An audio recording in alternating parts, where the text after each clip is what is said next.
satu pemain mereka terus melangkah dan dua orang lagi akan datang juga pada waktu ini. Di satu sudut yang berbeza tapi flag dapatkan Acul diambilkan secara langsung. Satu kawalan situasi yang baik untuk flag tapi dia kena reposition dan hari ini terlalu big. Bukit nampak daripada satu angle yang berbeza. Oh, okey. Telah terbuka bola malangnya. Mengakibatkan sekarang ini dia akan jatuh.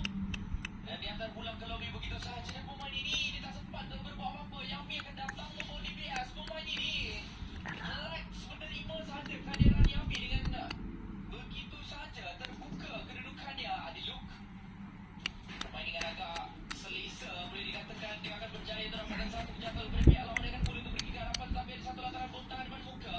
Ada looknya tak banyak tetapi dia berjaya untuk bersembunyi memberikan damage agak banyak tetapi gangguan dan bersaing ke bahagian belakang mengakibatkan kerataan terjadi kepada Ubi Sport. Ia boleh tak jauh juga sebenarnya tetapi begitu dipaskan daripada sebelah dalam